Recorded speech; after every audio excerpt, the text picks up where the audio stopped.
Welcome, everyone. Welcome. My name is Greg Leparati. I'm Associate Director of Alumni Relations here at Baruch College. So happy that you all could join us this evening. This is going to be a super interesting event. I'm excited to hear from our guest speaker, Chen, this evening, who's going to talk about a super interesting topic that I think is on the top of a lot of people's minds. A few quick ground rules before the evening begins. If you'd like to keep your camera on, you can. We like to see everybody's smiling faces, but definitely mute your microphone so you don't get any ambient noise that could be distracting. And if you have any questions throughout the presentation, please direct them to the chat bar. Alan will get to them throughout the presentation. And if for some reason he can't get to some of them, we'll definitely have time for Q&A at the end. So keep those questions coming throughout the presentation. A little bit about Alan. Alan is a Baruch alum.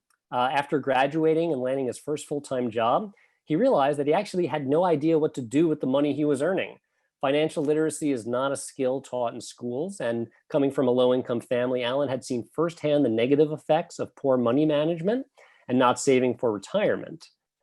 So what Alan did is he decided to educate himself on these types of topics. He researches them in his spare time, but he is not a financial planner by trade. And that's one of the great reasons that we love Alan giving these lectures. He has no ulterior motive here. He's just deeply interested in these topics, and we're delighted he wants to share his knowledge with other alumni. By day, he writes code as a software engineer, and by night, he works in studying financial literacy, and he has his own blog as well, which we'll talk about later in the session. So without further ado, I'd like to now introduce Chen. Thank you, Greg. I really do appreciate that introduction. Like Greg said, I'm not a financial advisor. If there are financial advisors in the crowd, I welcome you to comment on any of the topics that we're going over. And if they're real estate professionals, we would appreciate it as well, just because your point of view is very valuable when it comes to these topics. I mean, today's topic is going to be renting versus purchasing a home, right? This is a age-old topic. Predominantly, people have loved the idea of purchasing a home, right? That's the American dream. But before I jump right into it, I just want to talk a little bit about the tomoonfund.com blog. Basically, it's a blog where I talk about financial literacy, right? A lot of it is based around numbers. So if you're not afraid of numbers and a lot of calculations, feel free to jump into that blog and check it out. I will have a link for the slides as well. And also these slides and recording will be shared out at the end of this workshop. Greg will be sending them out. But just talk a little bit about housing, right? A roof over our heads is one of the most basic human necessities, right? And unfortunately, it's sort of guaranteed during this COVID-19 pandemic by the government. Hopefully, continues to follow through with that, especially given how tough times are right now. And there's a lot of sentiment around housing, just in general. When it comes to Americans, renting is throwing away money. That's what we talk about all the time. But unfortunately, purchasing real estate isn't always the right move either, right? There's a lot of things to take into consideration, and we're going to walk through a few of those during this presentation. Right, so just to give you some more information, right? I come from a low-income immigrant background. What that really translates to is that we never really had conversations about money, right? There wasn't a lot of money. And my parents weren't English speakers, so they didn't know anything about 401ks, IRAs. The closest thing we got was some form of, hey, we should buy real estate at some point in the future, right? That's most immigrants try to follow that just because that's what they're told when they come to America. Buy a house. You're gonna set your kids up for success. That's the way to go. I'm sure if you come from an immigrant background, you can share that sentiment. I firmly believe that everyone should have an opportunity to really retire, right? That means getting your your personal finances in order, right? And part of that is figuring out your housing as you go along for your financial journey for your life. Now, Gregory mentioned this, but just a quick disclaimer again, right? I'm not a financial advisor. I'm not a real estate professional, right? If you need financial advice, it's gonna vary from person to person, and you should definitely seek out the right professional to help answer those questions, or do your own research, right? Which is what I currently focus on, doing my own comprehensive research before I make a financial decision, because your financial picture is going to look different from anything that I describe in these slides. So it's important that you really dig into your own personal finances. Now, just to be clear, I am a New York City renter, right? I've rented all my life. I do not own property, but it'd be funny if I own property, I was giving this presentation, right? Because it's hard for someone who put down potentially $1 million if you live in New York City for a home, and then saying, hey, maybe I shouldn't buy, right? That's like definitely a hard stance to take. So I'm somewhere in the middle, which I think gives me a unique point of view in terms of like figuring out if I want to buy or if I want to keep renting. But my stance is that my wife and I are currently saving money for a down payment to purchase a property. So we've definitely taken a lot of thought into this process, into this, is it better to buy or is it better to rent? And what do we take into consideration when it comes to this? And it's important to mention my perspective because it will shape this presentation, right? If I had a real estate background, that would change this presentation entirely. So I just want to set some expectations and set some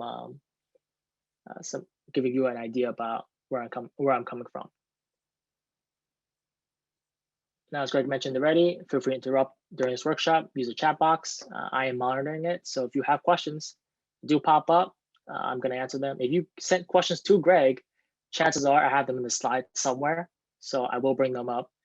If you sent them a little bit later today, I think Greg has them on hand and he can talk about them towards the end. But feel free to write questions in the chat, and I will be watching it. Now, most of you may be renting. Most of you, could be purchasing property. It's hard to say, right? Depending on where you're coming from and how far you are along after you graduated.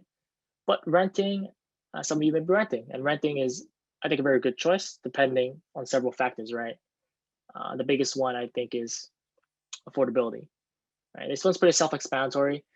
Renting is much more affordable than purchasing a home, right? For many people, the first thing is saving down payment. That can be unwieldy in New York City when it comes to saving a down payment. Everyone says save 20%. That's not necessarily true.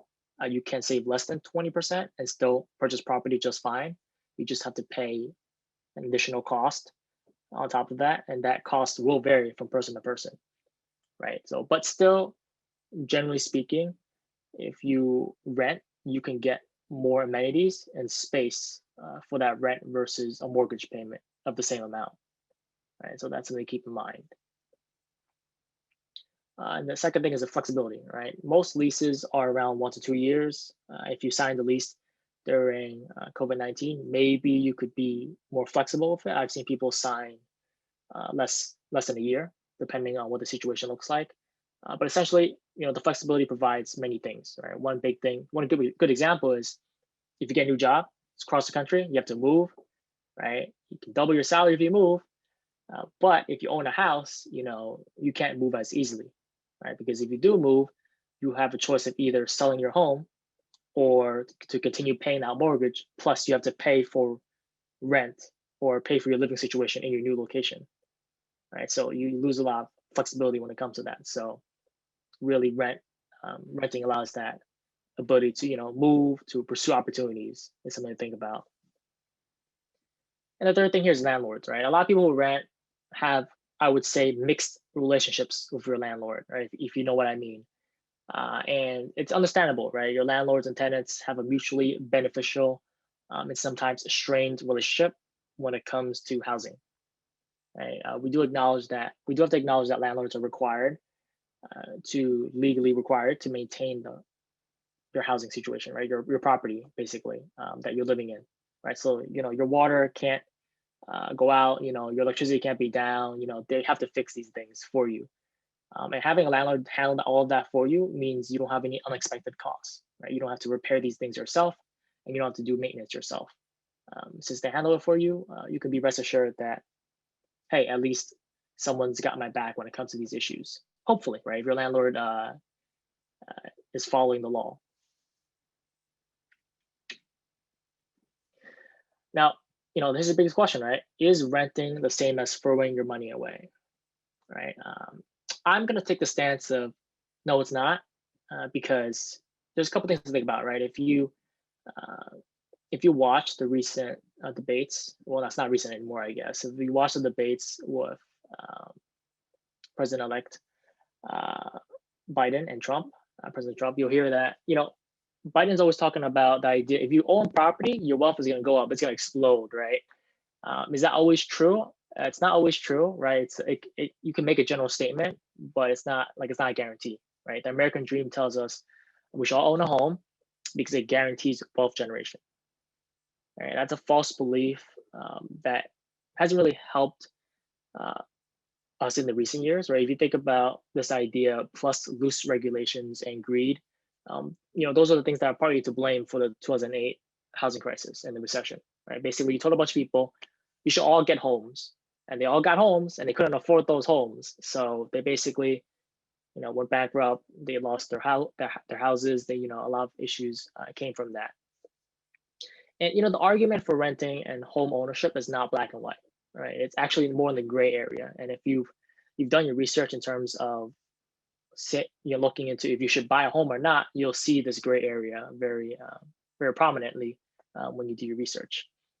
Because there's a concept we refer to as opportunity cost, right? If you take an economics or business, opportunity cost is basically, you give up something to acquire anything else, right? Something else.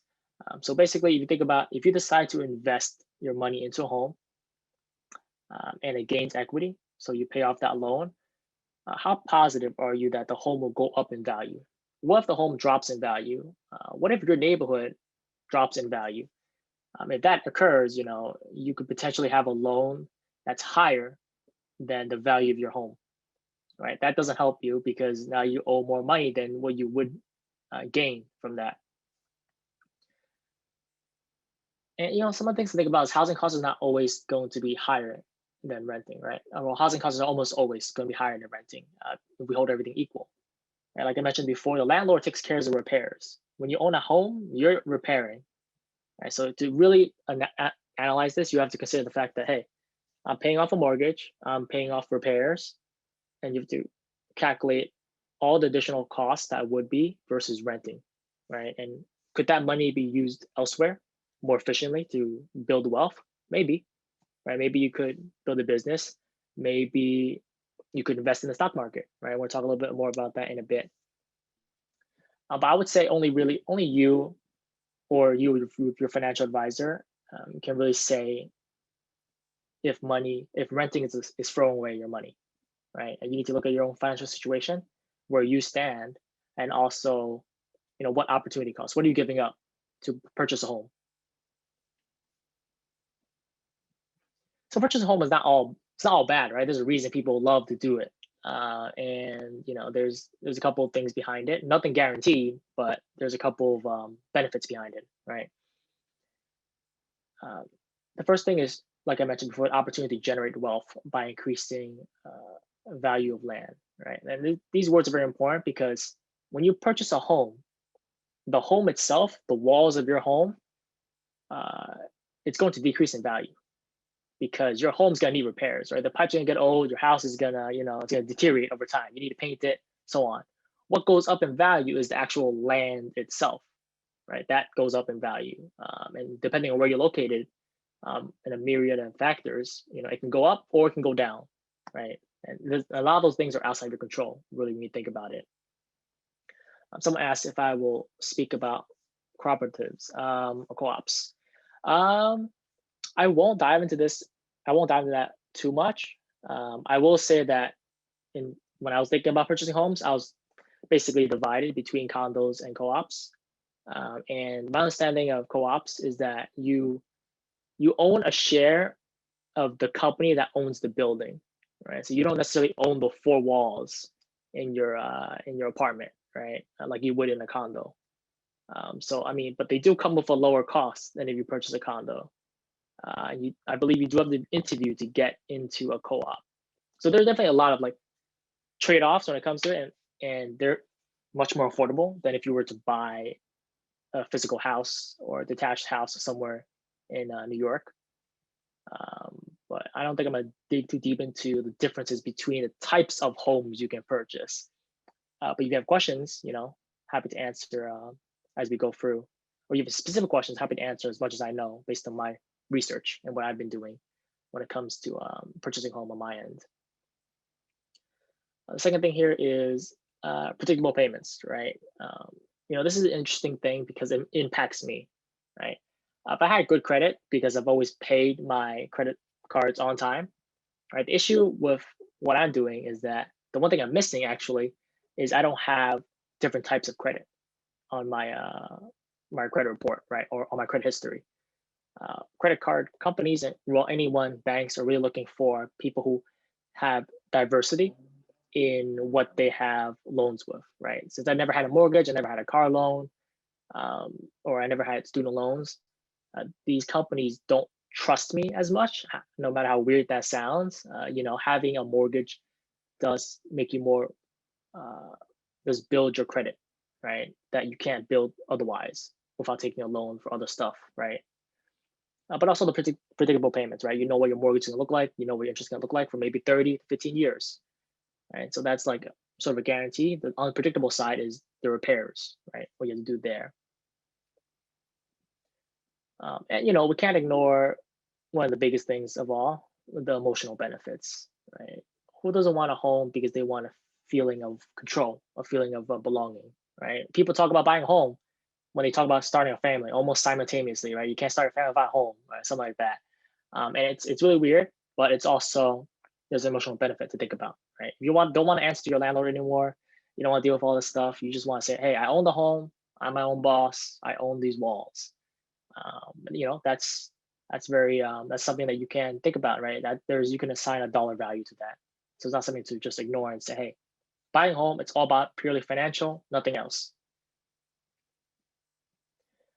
And the last thing here, someone actually asked a question about this that I'll dive into a little bit more later. But tax benefits for interest paid, right? The interest that you pay on your home, you can deduct that interest.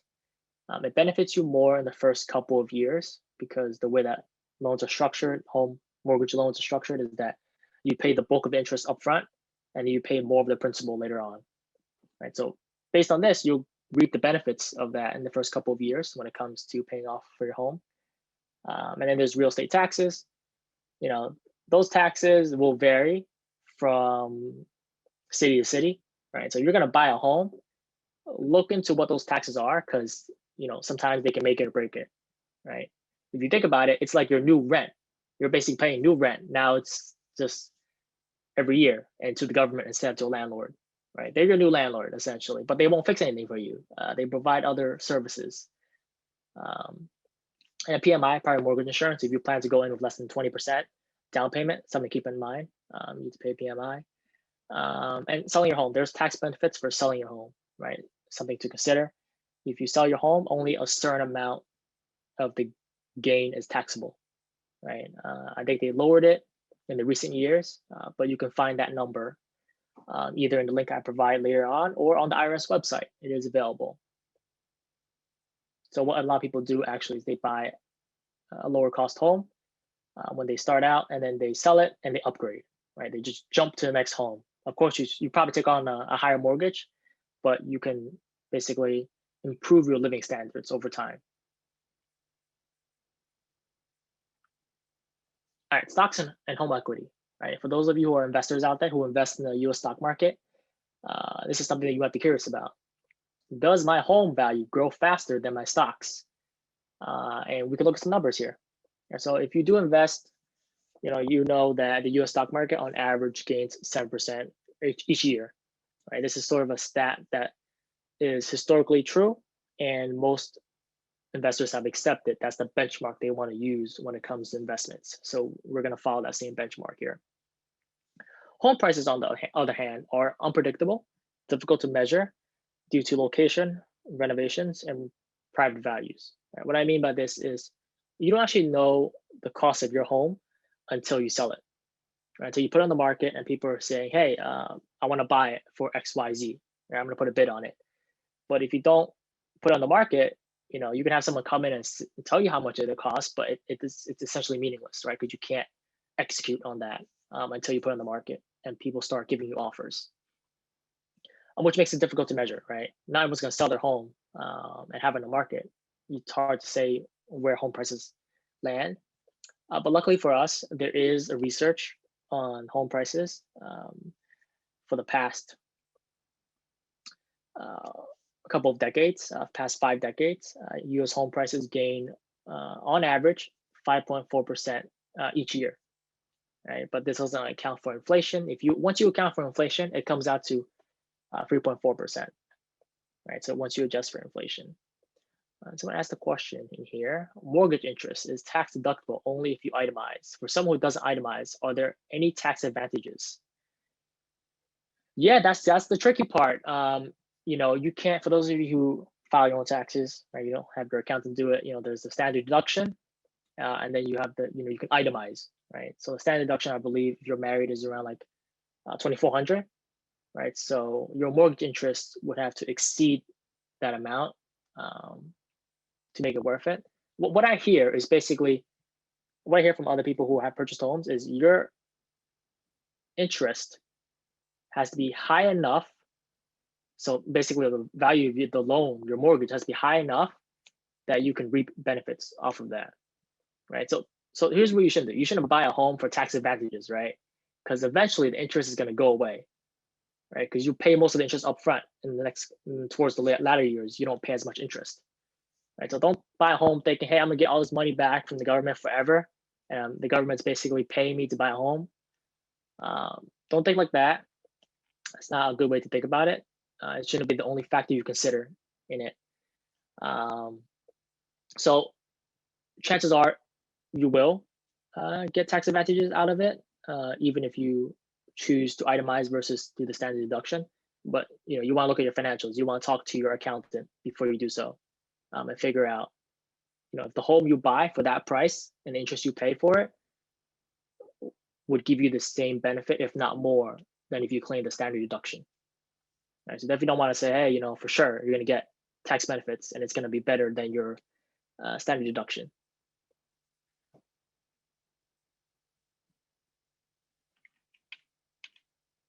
All right, so this is where I pulled the data from, the Federal Reserve Bank of St. Louis. Basically, this is the median sale prices of houses sold in the United States, right? So this is from 1965 to 2020. And you can see, you can sort of see the housing crisis on this chart, basically when the housing crisis crashed. But in retrospect, it didn't crash that much, right? And on average, this is 5.4%. Account for inflation, it comes out to 3.4%. Right? Obviously, less than 7%. Right? So something to consider. On average, if you take the entire U.S. into account, you can make more money investing in the stock market versus purchasing a home. But there are a few caveats, right? The biggest ones is that this is the median sales price, that was recorded, which means, you don't know what the cost of houses that weren't sold are like, right? It's only for houses that are sold.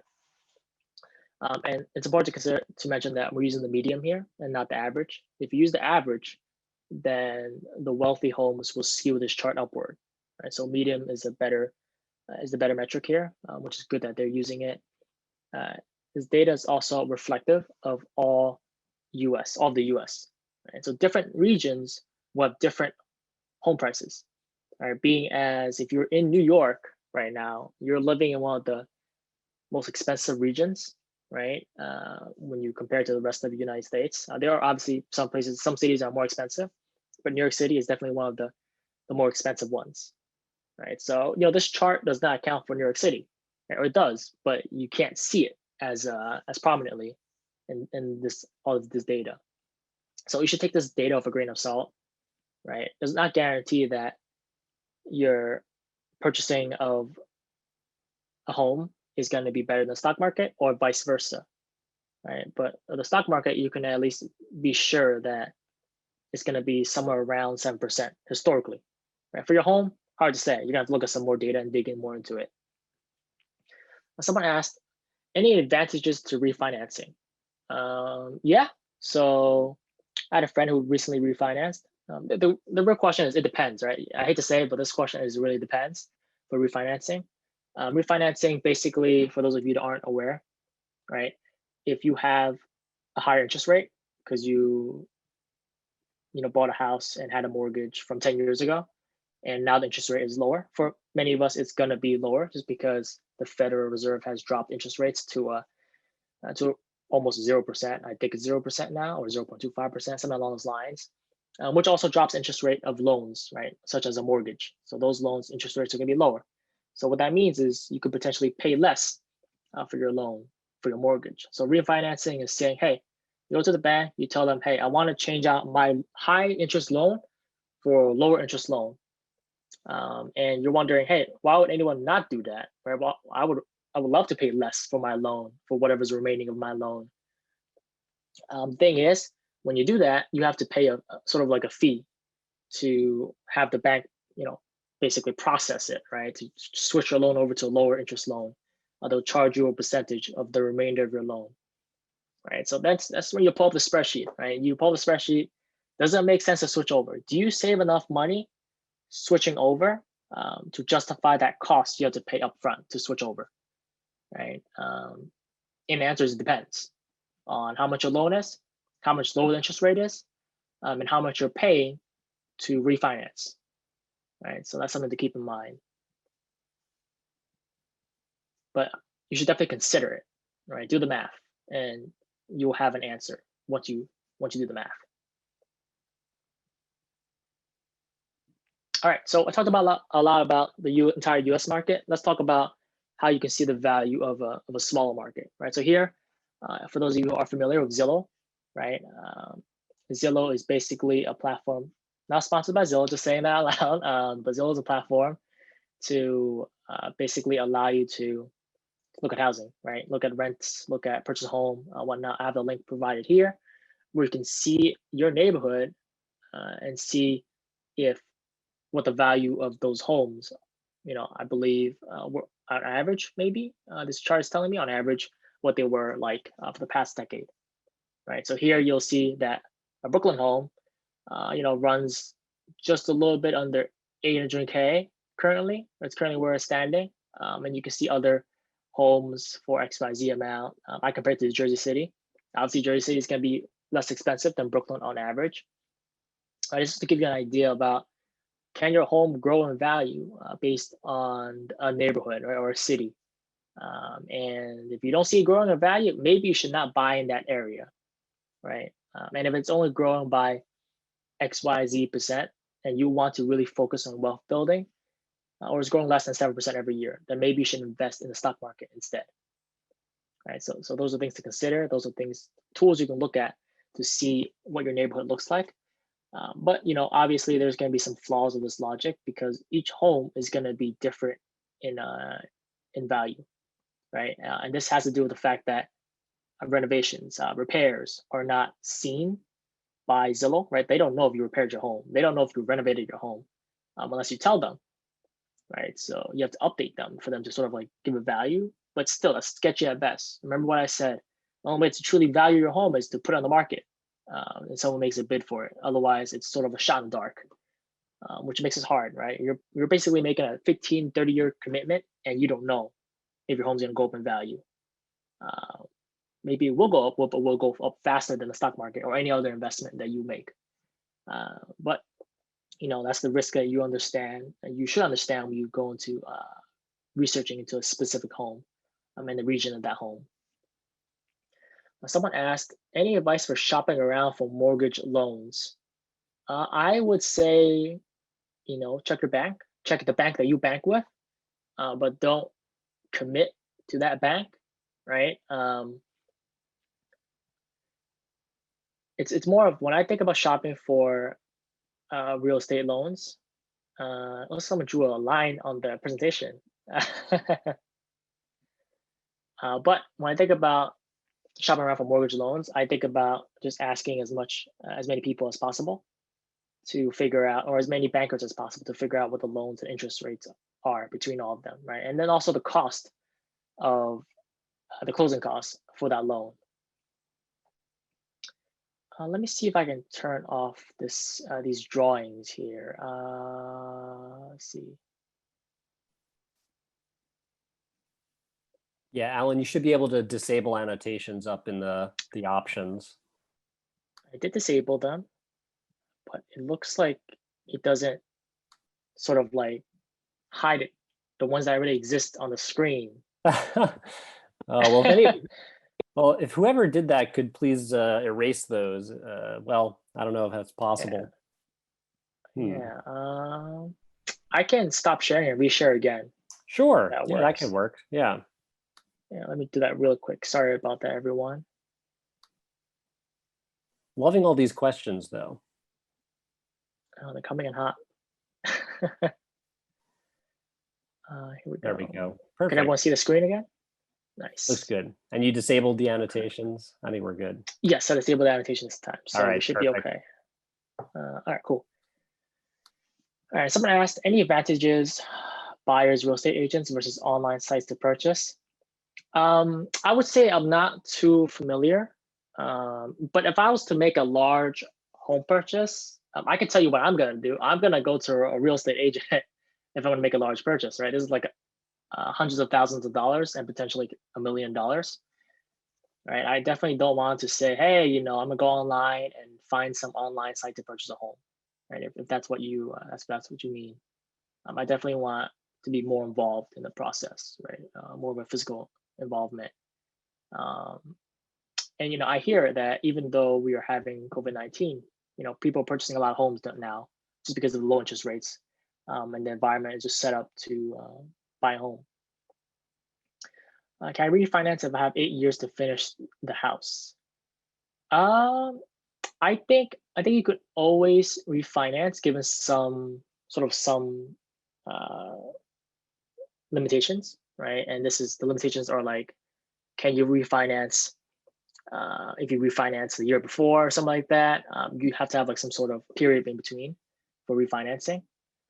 But I would say the best way you can figure out if you can refinance or not is ask the bank if you can refinance, and then do the math, right? I want you to ask them. Don't just say, hey, I'll refinance right away. And if you have 8 years left, I feel like it might not be worth it depending on where you're coming from, because you have to pay the cost to refinance. And how much lower is the interest rate? I mean, you could have a crazy interest rate. I don't know. So doing that math would help you out there.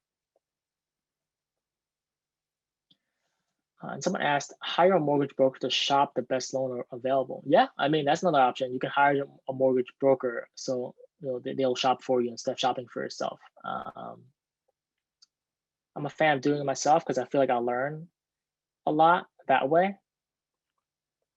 How big is the factor is the buyer's age in getting a mortgage? I think it's less about the buyer's age and more about the fact, is your credit good, right? How high is your credit? What's your credit report look like? Do you have other loans that you have, right? I've seen a lot of young people buy homes, right? I've seen someone that was 22, came out of college and they bought a home, right? They had a big enough down payment, and their salary was large enough to do so. So I feel like a buyer's age is not as important as, how good is your credit, what's your salary, how much debt do you owe in other areas, and what's the size of the mortgage you're looking to take on. What's the difference between a real estate agent and a mortgage broker? I mean, it sounds like a real estate agent. Well, a real estate agent, from what I know, can help you find, all these people that you need, right? The lawyer to find you, the loan officer, right? All of these. But I've been told that you should not do that. You should shop around and do your own independent research, because you don't want your real estate agent to find everyone for you, because then everyone has sort of, they all know each other. There's a conflict of interest, right? Then the real estate agent will want to close as quickly as possible. So will the lawyer, and so will the loan officer, right? They're all sort of going for one goal, and that may not be in your best interest, right? You want everyone to be separated. You want them all to do their own due diligence and to really figure out, is this the best loan? Is this the best home for me? And all these areas. Someone said you can finance only if the interest rate is lower than your current rate by at least 1% or more. Oh, that's interesting information. That's good to know. Someone mentioned real estate agents put buyers and sellers together. Mortgage brokers put buyers and lenders together. depending on whom they represent. Real estate agents help your clients purchase a property or sell a property, and mortgage brokers help their clients find financing for that property. Yeah, I would say that's a pretty accurate description of it. Um,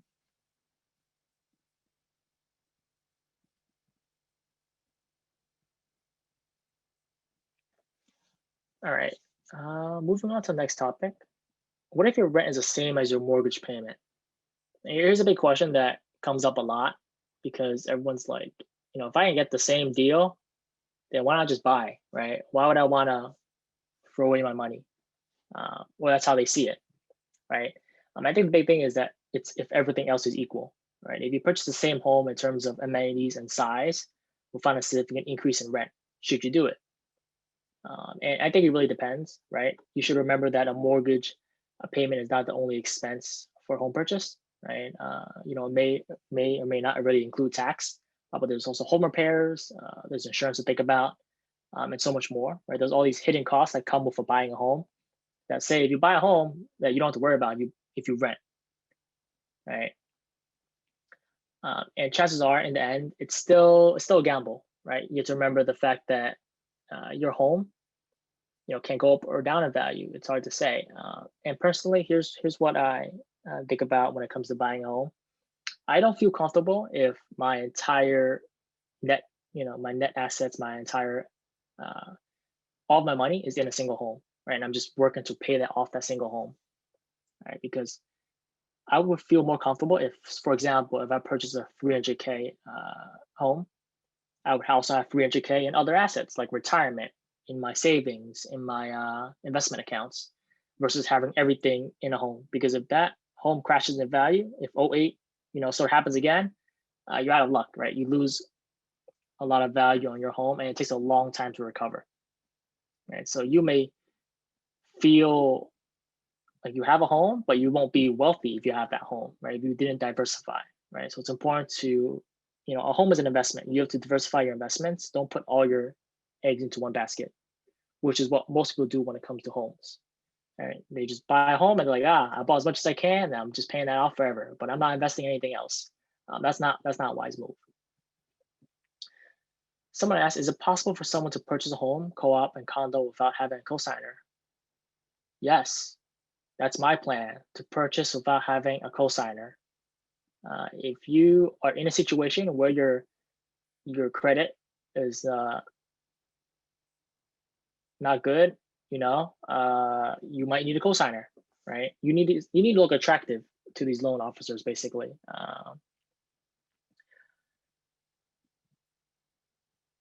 Unless your cosigner is reliable. Yeah, I mean, in personal finance, people always say, people swear up and down never to cosign unless it's family. So it's a tough topic, I would say. What about buying a home with an apartment for renting out? I'm glad you asked. I'm gonna talk about that in a little bit in terms of how you can go about evaluating a property. All right, so this is the topic of if you should rent or buy. New York Times has this great calculator from 2014, a little bit dated, but still, I would still think it's very accurate. And it's a very famous calculator if you've heard of it. Chances are you have if you try to, if you thought about purchasing a home. But basically, this calculator takes into a bunch of parameters, and it tells you, hey, should you buy or should you rent at this price? And what that price is depends on all these parameters you place in. But the biggest part that's omitted from this is your own financial situation, right? Which is tough, but still, I would say it's a great way to see, what you're sacrificing in terms of opportunity costs, recurring costs, and all these other little factors that are lying around that it may not be completely obvious to you. The calculator is a little bit overwhelming, so I would say start with just the initial metrics, and you can switch them around as you play with them. But the link is provided in the slide, so you can check that out when you have an opportunity. Now, someone asked, hey, what if I buy a home and I'm renting it out? Well, that's considered a home as an investment, or more of an investment than if you were to buy it as your primary residence. And I think that there's a lot of opportunity there, in my opinion, when it comes to renting out your home. But basically, you're turning your home into an income generating asset beyond the home equity. right? So there are a couple of things to think about, right? If you purchase stocks, your stock's going to generate some income, like through dividends, but they won't generate it, probably not as high as rent, for example, if you collect rent, right? So that's something to think about when you consider the trade-offs between, hey, should I invest in stocks or should I invest in a home to generate income, right? And then some people, if you house hack, as someone mentioned, if you house hack really smart and really, you really go for those opportunities, you could potentially have your tenants pay your mortgage payments, right? So you're getting a home for free in that sense, right? Because you're not paying for anything really.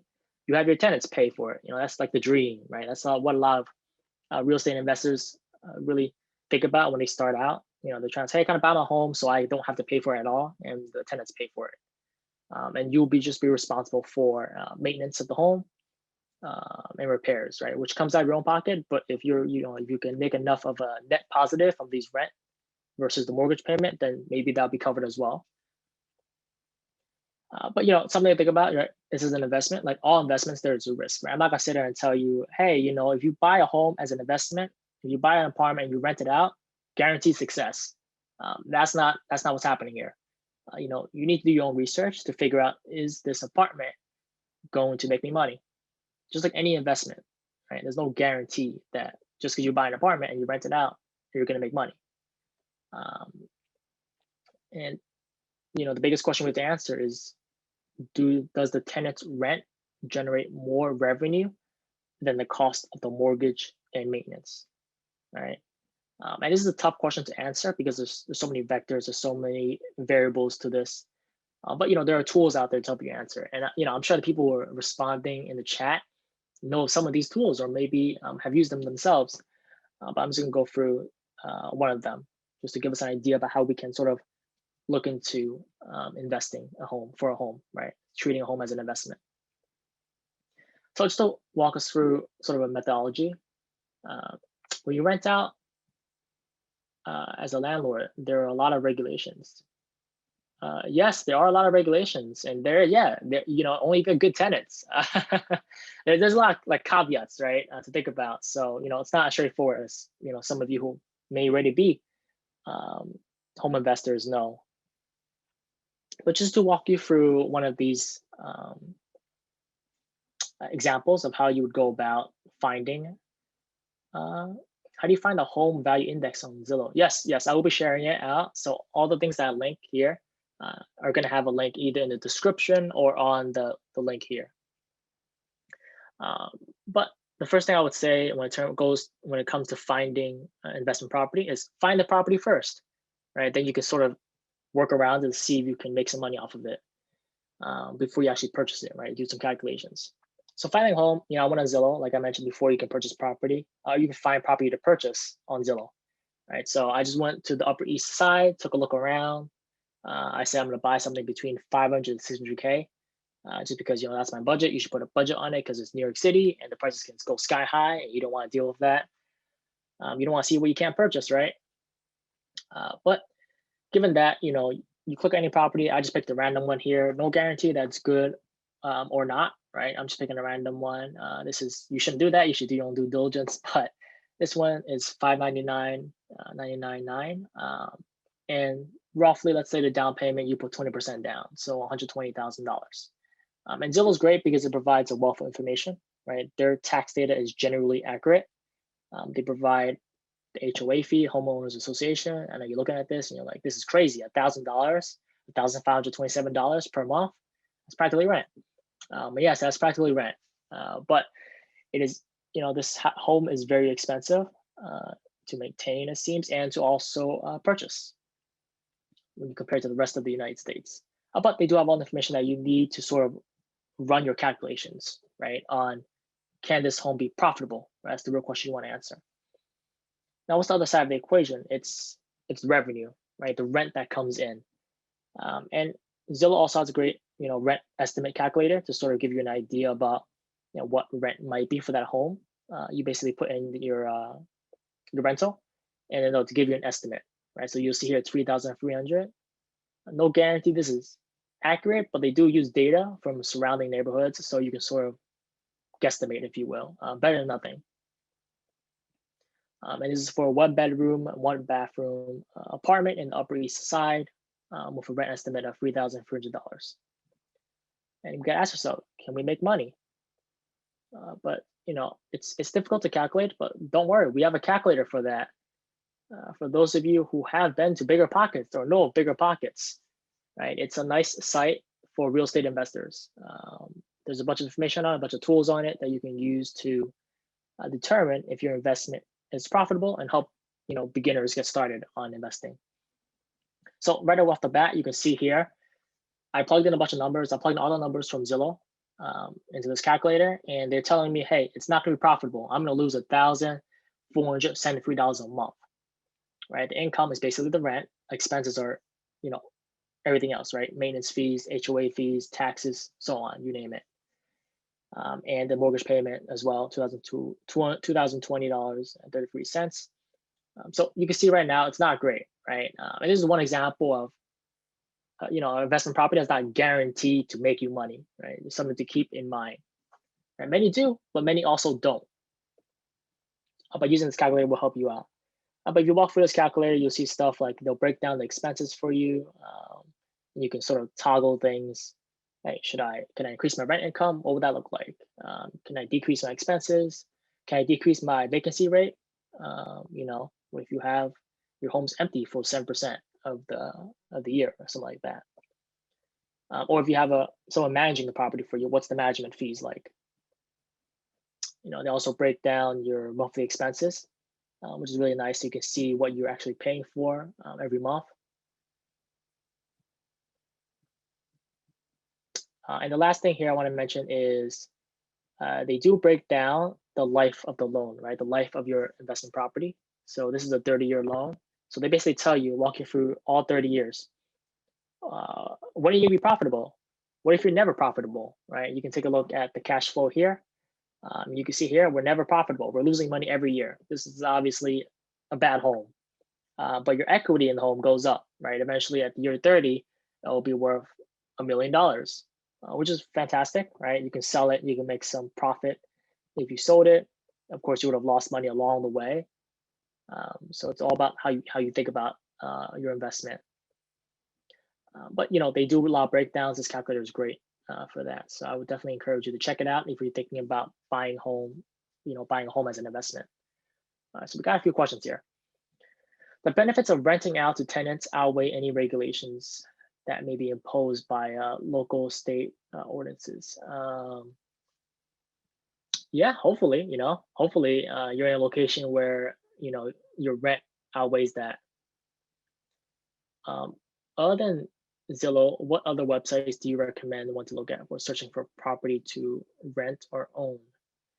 There's a couple that I'm gonna list in a bit for these additional resources, right? There's Street Easy, there's Realtor, but I would say my approach is going to be just walking the neighborhood, right? And that, some of my friends did that. They walked in the neighborhood, they saw a home that they liked, and they purchased it that way. But in terms of other resources, especially if you think about investing for property, I would say check out Bigger Pockets. They do have, I would say, I think weekly webinars to talk about investing for property, right? And they'll talk about like stuff, investing 101, right? For properties and where you can look for a deal, if you will, right? That's how they phrase it. And they have a whole bunch of like tools for that. So there's that.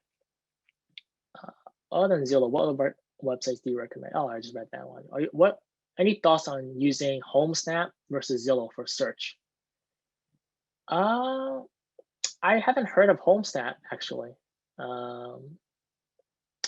Has anyone heard of HomeSnap that can sort of speak to that? HomeSnap. Find your next home or see how much your home is worth. Okay. I would say use as many tools as possible. Don't say, hey, I'm only going to use Zillow, right? There's other tools out there. Yeah, it seems like a fine tool. I haven't used it myself, but I see no reason why I wouldn't try it out. But the one thing I will say is these tools generally differ on how they value your home, right? If you own a home, The only thing I would say is be consistent in the tool you use to measure the value of your home. Right? So don't check both HomeSnap and Zillow every month and then say, hey, it's higher, it's higher this month on HomeSnap and next month it's higher on Zillow. So I'm just gonna switch back and forth and use whichever value is higher. Don't do that because they calculate your home value differently. There's no guarantee it's accurate either, but if you use the same one, you can at least guarantee your net worth is has some sort of like similarity between the previous month's calculations and today's months. So you're not manipulating or fudging the numbers too much when it comes to your home value. But I don't have any strong opinions about it. But if someone does in the chat, feel free to speak up for HomeSnap.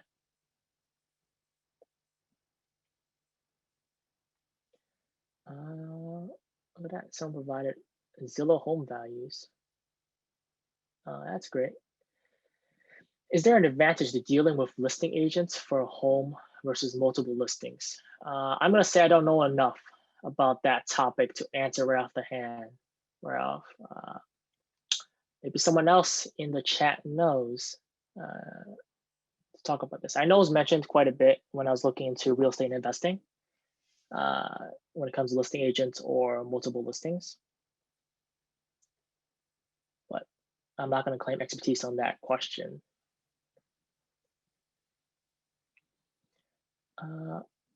In terms of additional resources, someone asked, what are they?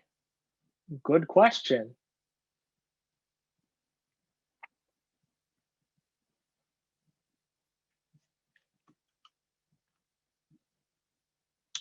Maybe someone will answer in the chat, but otherwise I'll move on a little bit. And once we get toward the end and no one answers it, you're gonna see me do some live research to figure out the answers to those questions. All right, so taxes are a big thing. Make sure that you understand how your property is taxed, right? Where you're buying it. And you can find out more information on this link here. And also tax benefits, right? Someone asked, hey, is my interest deduction going to outweigh my standard deduction? And you should check out tax benefits for home ownership and see where that stands. So someone answered the question, but they sent the response only to me, which is not helpful to the rest of the chat, but I will read it out so everyone else can see what they mentioned to me in response to the question. Are there advantages to dealing with listing agents for home versus multiple listing? So someone said, yes, there is an advantage. A listing agent will have access to the multiple listing MLS and other listings that are not in the MLS. So I guess listing agents will have access to more listings. It seems to be that's what they're trying to say here. Someone mentioned the listing agent's fiduciary responsibility is to their client, the seller. I also recommend hiring your own broker whenever possible. Yes, get your own agent to help you navigate, negotiate, and purchase property. From my knowledge of it, the seller pays for the buyer's agent as well. So there's no reason not to get your own agent, unless you really know what you're doing, right? Otherwise, if you're a first-time home buyer, the advice I've gotten is to get your own agent. I've seen people not do their own agent, and they kind of just went at it, and it takes much longer from my experience and seeing other people purchase property. It's not possible. All right, cool. I just want to wrap up here a little bit. So, as you all know, I do a lot of research on personal finance on the side. So I do offer 30-minute sessions just to talk about financial literacy as a financial literacy coach, to talk about your financial situation and answer any questions that you might have, right? I'm not gonna tell you what you should invest in, what you should or should not do, but what I can teach you is to find information that you need, right? A lot of this information is free, so it is available online, it's available somewhere, and I want to teach all of you to sort of find yourself, right? You don't want to always be asking all these questions. You don't want to pay for a financial advisor who may or may not help you, right? And if you want to find a financial advisor, you should be well educated enough to know how to go about that process. But you can schedule a session with me. I could do a phone call or Zoom call. For me, it's just how I can help the rest of you as best as I can. All right, some questions that did come up that were sent to Greg, that were answered more or less as we go through this. Someone asked, what are the pros and cons of purchasing? Well, I'm gonna skip the first one because that was answered, and there's additional resources in the slides to go on for that. What are the pros and cons of purchasing a condo versus a traditional home? Yeah, the one thing is a condo will be, generally speaking, more affordable, right? For me, at least, the reason that I'm buying a condo and not a traditional home is because I don't want to worry too much about maintenance costs or surprise maintenance costs, if you will, right? So if you buy a condo, chances are you're paying a homeowners association fee. So I'd rather pay a fixed cost every month, knowing that it's someone else's problem and they're going to fix it. Of course, they can change the HOA fee, but knowing that versus buying a property that I have to fix myself, right? I have to repair. I'm responsible for everything, which I'm not a big fan of, at least right now. But there's definitely pros and cons to both of them, right? Not one is better than the other one, right? It really depends on what you're looking for. And this is one of those questions you can answer a quick Google search away. But if anyone else has input on that in the chat, feel free to jump in terms of like condo versus traditional home. My reasoning is it's low priced, easier for me when I'm starting out in my career, especially when I think about New York City. And also, I don't want to worry about those fees, or not those fees, about those surprise maintenance costs. All right, here's a big question that someone asked. And the answer for this is going to be depends when I read it over.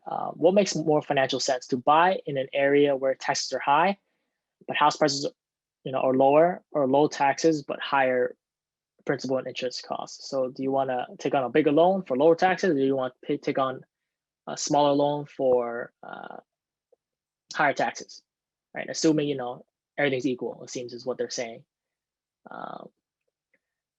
If this is a hard question, I would say I would prefer to take on, a smaller loan, because, I want to make up a smaller percentage of my net worth, right? But if taxes are high and it's significantly higher, to basically offset that mortgage, seems like a bad trade-off.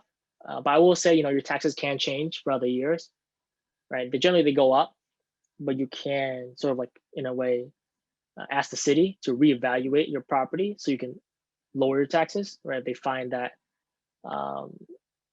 you're being unfairly taxed too much, right, for the property that you own.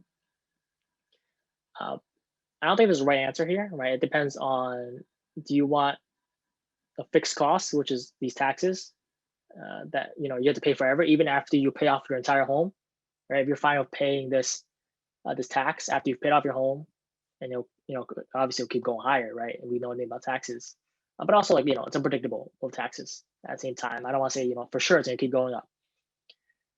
Or are you okay with a higher loan that may take you may have to pay a larger payment every month, but taxes are going to be low and they'll be forever low in a sense, right? It depends on what you're sacrificing, right? There's opportunity cost there. There's no one better choice when it comes to this.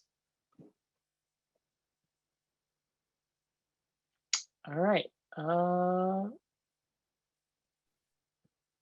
So last thing here is the last slide, right? I do run a blog, so do subscribe if you're curious to hear about just my writings in general. Here it is. You can check out that subscribe link there. But otherwise, I am available to chat. Look at that, someone answered. This is going to be interesting. In my experience, condo versus homes can also depend on your emotional sense of belonging to the neighborhood. Generally, purchasing a traditional home means you can get to know your neighbors around you. Condos may not necessarily be the primary residence of owners, so you may not always run into your neighbors. Well, that's an interesting take on it. Yeah, that's definitely, I really enjoy when people talk about the emotional component of it, because that's a big component, right? A lot of people buy homes due to that emotional component. I'm glad that you brought that up here. Also, feel free to shoot me an email. I'll be sharing slides out, but my email will also be available. Always happy to answer questions. People have asked about, investments, their asset allocation, stuff like that. I'm not going to tell you what is the right way, but I could give you resources so you can do your own research.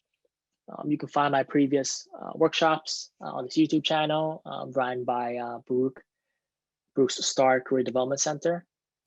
And my next workshop is about financially confronting your mortality. So about wills, anything of that sort. Yes, I'm going to put in the chat right now, actually, the registration link for that event. It's going to be sort of like an estate planning 101 type of workshop.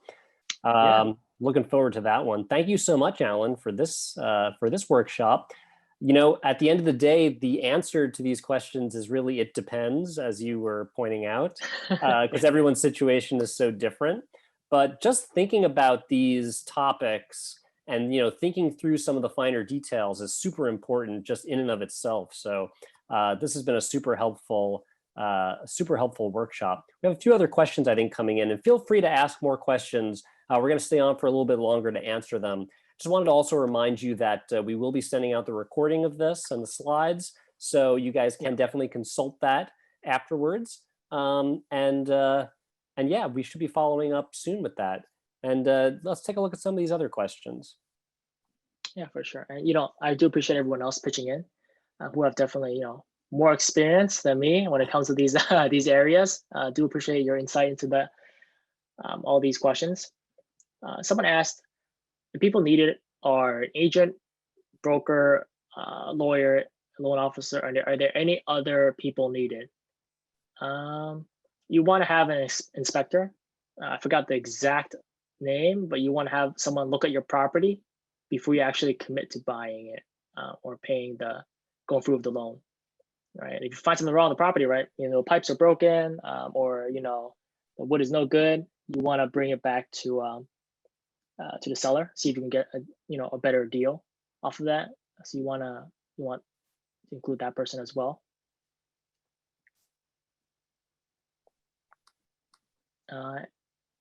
And someone said home inspector. There you go. Yep. Or is that a question mark? But it's going to be someone to inspect your property. You should always find your own inspector, so there's no conflicts of interest, right? You don't want the seller to say, hey, someone checked out my property, it looks good. You want to have someone that doesn't have a conflict of interest.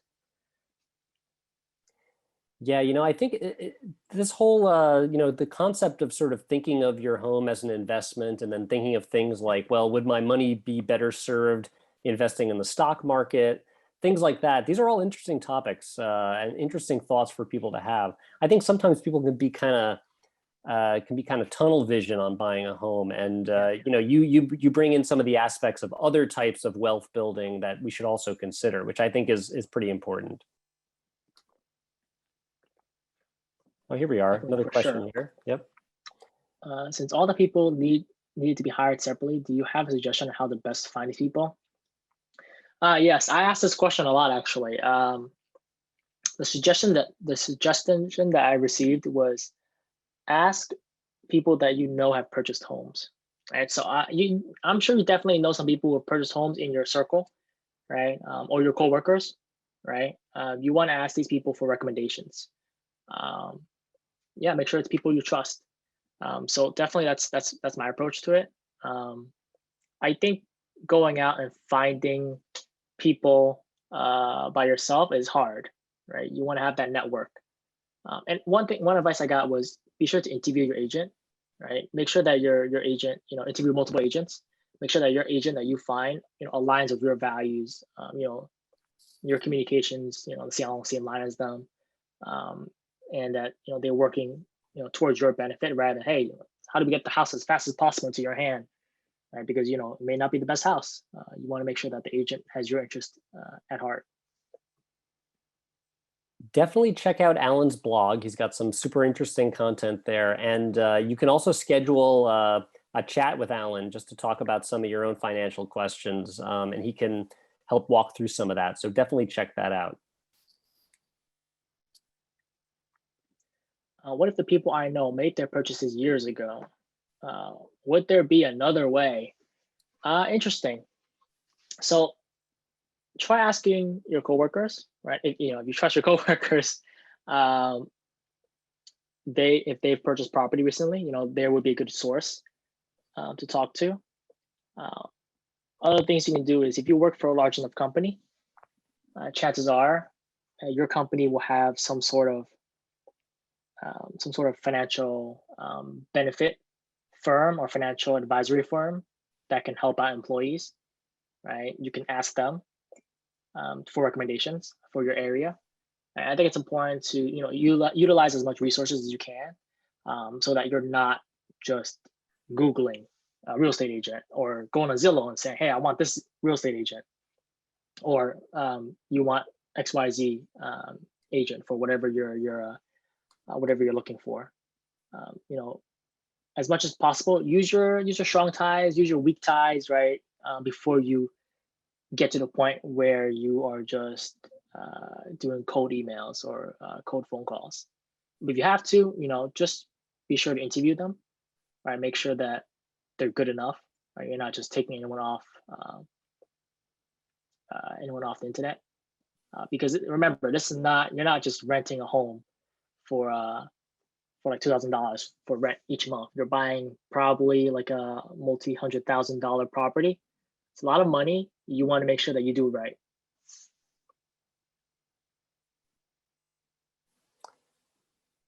Yeah. What would you normally ask as interview questions? It's a good question. I think people who purchase homes might know, but normally the advice that I received when it comes to these interview questions, you want to figure out what people's communication modes are, right? If you send a text out, is that text going to be received and answered right away? If you send an email out, what's the expectations around when they want to answer it? And a favorite one was why do they want to be a real estate agent, right? You just want to check their motives. No one's going to say, hey, I'm going to be a real estate agent because I want to make money. You never, obviously you never answer that for any question that asks why this profession. But getting a good idea about where their motives are, their values are, would help you. It also doesn't hurt to ask for, what other properties they've sold.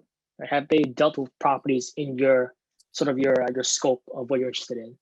Right? If they never sold, they never helped facilitate a condo purchase, and you want to buy a condo, maybe find someone else, right? You want to make sure you know what the history is like, and how much experience they have in that area.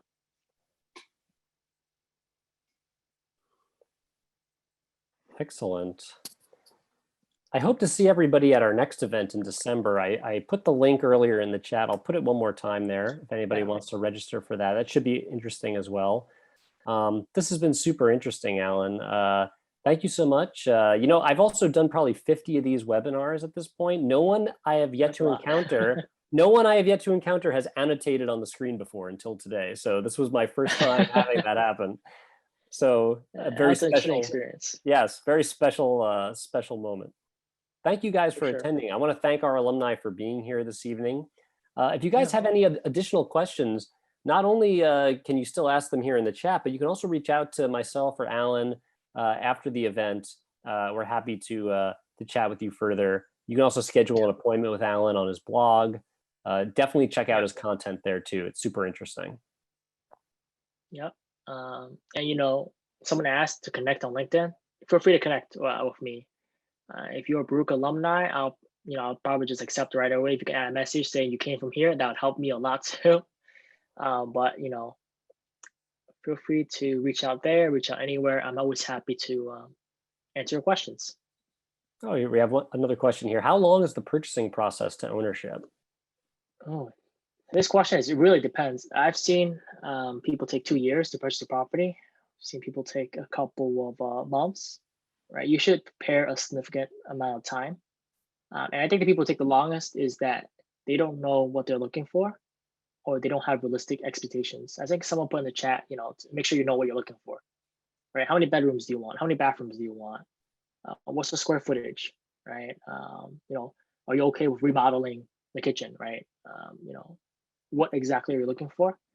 And the more information you can provide your agent, the better it is, the quicker it will be, right? You should be also realistic, right? You shouldn't be like, hey, I want a great property, and I want everything to be fancy, new kitchen, new everything, and I only want to pay like 100K for it in New York City, right? That's not realistic. You're not gonna find anything.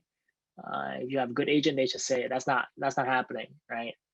Um, but I think however long it takes, it's really up to you, and how long you want to wait. But it can't take a long time.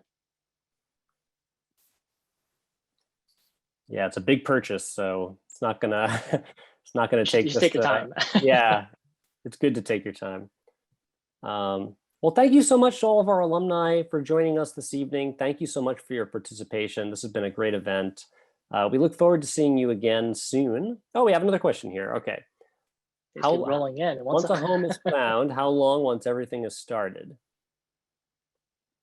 It depends, right? Just because you found your home doesn't mean you can buy that home, right? You're gonna have to make a bid for it. It can go off the market. Someone else can outbid you. This is why you don't know, right? You don't know if it's gonna work out well.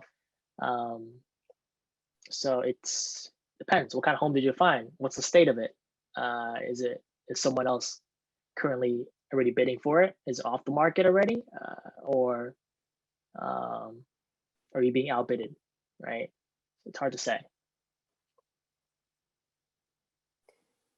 Yeah, like many of the questions, the answer is it depends. Yeah, someone also mentioned this. Don't get emotionally attached to the buying process. Yeah, don't say this is the only home I'm going to live in, no other home. Yeah. Right? Try to keep an open mind. I think for a lot of people, when they're seeing their first homes and trying to look around, and sometimes one of the first couple they'll say, "Wow, this is the greatest. I need to have this," and then you get emotionally attached immediately. So that's a great word of advice there from Charmaine. Yeah, definitely. Well, I want to wish everybody a happy Thanksgiving. I hope everybody celebrates safely and has a great time off. I hope to see you guys at a future alumni webinar. Feel free to get in touch with myself and Alan after this. Thank you very much, Alan. This was another great webinar. Very much enjoyed this. Any parting words you'd like to share? I would say, happy Thanksgiving, and stay safe out there. I know the world's not looking great right now, but we are doing what we can, and I'm glad that all of you came and still, trying to learn, trying to be financially educated, even during these tough times. So I do appreciate that. Very nice. Thank you, everyone. I hope to see you all again soon, and have a great holiday. Take care.